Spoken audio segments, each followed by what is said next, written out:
মধ্যপ্রাচ্যের অস্থির রাজনৈতিক মানচিত্রে সিরিয়া ও ইসরায়েলের সংঘাত এক দীর্ঘ ইতিহাস।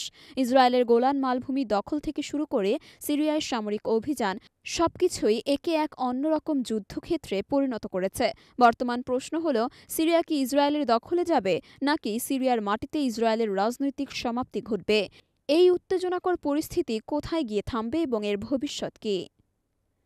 সিরিয়া ও ইসরায়েলের মধ্যে সংঘাত নতুন কিছু নয়। ১৯৬৭ সালের ৬ দিনের যুদ্ধে ইসরায়েল সিরিয়ার গোলান মালভূমি দখল করে নেয়। এরপর থেকে অঞ্চলটি ইসরায়েলের সুরক্ষিত এলাকা হিসেবে পরিচিত হলেও এটি আন্তর্জাতিকভাবে সিরিয়ার ভূখণ্ড হিসেবে স্বীকৃত। বর্তমানে সিরিয়ায় ইসরায়েলের সামরিক উপস্থিতি এবং গোলান মালভূমির ওপর তাদের দখল শক্তিশালী করার প্রচেষ্টা সিরিয়া ও তার মিত্রদের মধ্যে ক্ষোভ বাড়িয়েছে। সিরিয়া সরকারের মিত্র ইরান ও রাশিয়া স্পষ্টতই ইসরায়েলের এই কার্যকলাপকে তাদের নিরাপত্তার জন্য হুমকি হিসেবে দেখছে। ইসরায়েল দাবি করছে, সিরিয়ায় তারা ইরান সমর্থিত মিলিশিয়া ও অস্ত্র ডিপো লক্ষ্য করে হামলা চালায়, কিন্তু সিরিয়ার দিক থেকে এটি স্পষ্টতই তাদের সার্বভৌমত্ব আঘাত হিসেবে বিবেচিত হচ্ছে। সম্প্রতি ইসরায়েলের ড্রোন এবং ক্ষেপণাস্ত্র হামলার মাধ্যমে সিরিয়ার বিভিন্ন স্থাপনায় আঘাত হানা এবং সিরিয়ার পাল্টা প্রতিরোধ মধ্যপ্রাচ্যে এক জটিল পরিস্থিতি সৃষ্টি করেছে। ১৯৭৩ সালের যুদ্ধের পর থেকে সিরিয়া ইসরায়েলের উত্তেজনা কখনো পুরোপুরি শেষ হয়নি।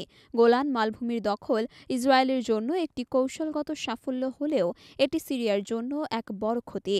একই সঙ্গে সিরিয়া ইরান মিত্রতা ইসরায়েলের নিরাপত্তার জন্য দীর্ঘমেয়াদী হুমকি হিসেবে তৈরি করেছে। বিশেষজ্ঞরা বলছেন, সিরিয়ার মিত্র ইরান ও রাশিয়া যদি আরও আক্রমণাত্মক হয়, তাহলে ইসরায়েলের গোলান মালভূমি দখল একদিন চ্যালেঞ্জের মুখে পড়তে পারে। একই সঙ্গে সিরিয়ার মাটিতে ইসরায়েলি হামলার প্রতিক্রিয়া হিসেবে আরও বড় ধরনের সংঘর্ষের আশঙ্কা রয়েছে।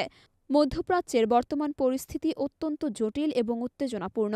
ইসরায়েলের সামরিক ক্ষমতা এবং সিরিয়ার মিত্রদের প্রতিরোধ ক্ষমতার মধ্যে টানাপোড়েন কি আরও বড় সংঘাতের দিকে এগোবে, নাকি কূটনৈতিক সমঝোতার মাধ্যমে এই অস্থিরতা কমানো সম্ভব হবে?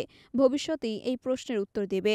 তবে একটি বিষয় নিশ্চিত, সিরিয়া ইসরায়েল সংকট কেবল মধ্যপ্রাচ্য নয়, বরং গোটা বিশ্বের শান্তি প্রক্রিয়ার জন্য এক গুরুত্বপূর্ণ চ্যালেঞ্জ।